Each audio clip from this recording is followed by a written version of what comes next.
everybody, this is Julie Bean with Bead and today I want to teach you how to do 2-drop brick stitch. So 2-drop is basically doing 2 beads at once for every row.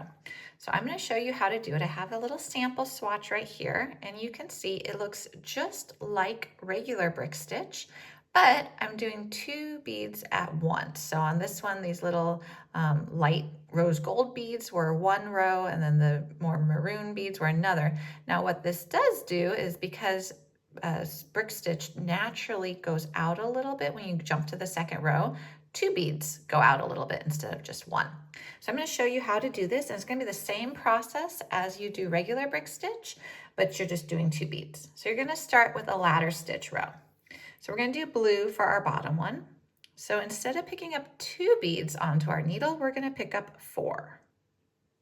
So we got 4 beads right on our beading needle. And we're going to pull that down. And I'm not going to leave much of a tail because this is just a sample swatch. So I've got those 4 beads right there. Now I'm going to go back up through 2 of them. Okay, so I'm basically making a big loop.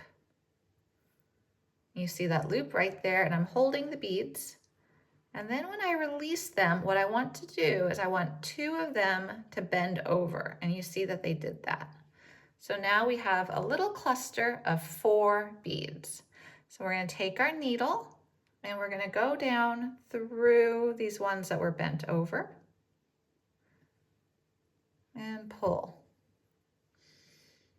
Okay, so there we've got 2 beads sitting on each other. Okay, now we're ready for our next section of 2 beads. So now we just pick up 2 beads. If you were doing regular ladder stitch, you would pick up 1, but we're doing 2 at a time. So we picked up 2. Now we're going to do again another circle. So we're going to go, you see where the thread is exiting here at the bottom. Now we're going to go up, loop around, and go back through those beads which are already anchored on, and pull. And now you want these guys to sit next to the other ones, and you can see how it does that for you. Okay, just tighten that up there. Okay, so now what you're going to do is you're going to go back up through the 2 beads you just placed and pull. And this is what you have so far. Now we're going to add another because I want to have a little bit of a foundation row before we get into brick stitch. So this is ladder stitch. So I put 2 beads on. You see where my thread is exiting.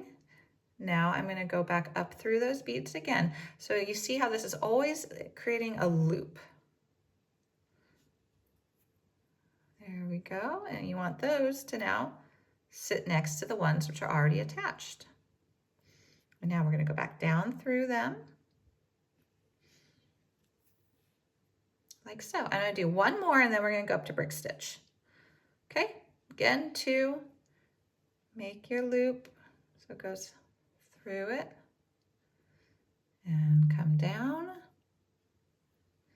And let those guys sit next to the other ones. Go back through them so you're exiting up top. And here we go. So that is our ladder stitch row. So you could do a jewelry design just with ladder stitch. And this one's a little bit wonky off to the side. That's just because it was the first one we did. And when you would go back and secure your tail, if this was a piece of jewelry, you would anchor that one in place a little bit better. Okay, so now we're going to step up to brick stitch and we're going to do it with not just 2 beads, we're actually going to do it with 4 beads, because if it was regular brick stitch, you would do it with 2 beads for this very first cluster on your row. So we got the 4 beads there.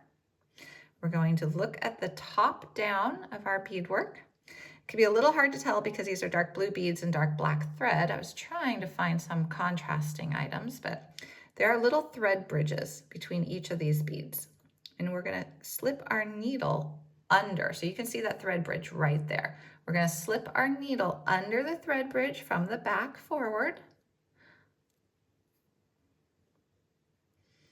And there we've got our 4 beads, but we don't want them to sit like that. We want them to sit better. So now we're going to go back up through these 2 right here.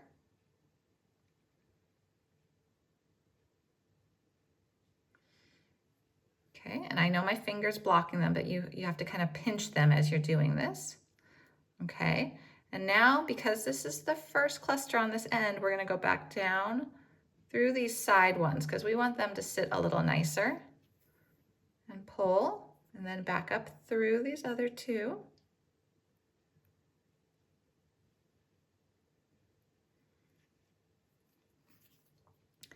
And get that little tail out of the way. And pull. So when you are doing this type of bead weaving, it is a process where you're really positioning them until they're anchored. There we go. Now I'm going to do the next two. So here we go. I got two on my needle. I'm going to go under the next thread bridge over.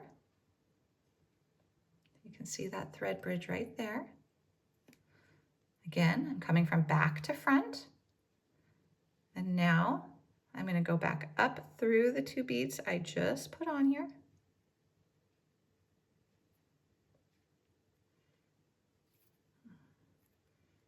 And they are now on that row.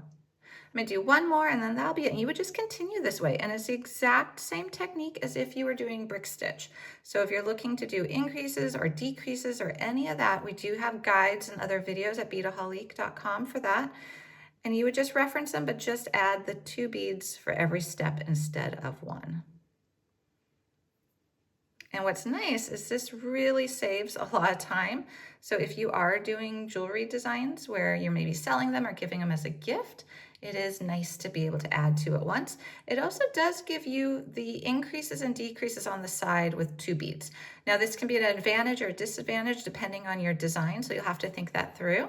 But I actually think you can do a lot of fun design work where you've got kind of that double thicker section there. So that is how you do brick stitch and ladder stitch actually, using the 2-drop bead method, or some people call it the 2-bead method, 2-drop method. Different terms out there for the same thing, but basically you're adding two beads at once each step of the way.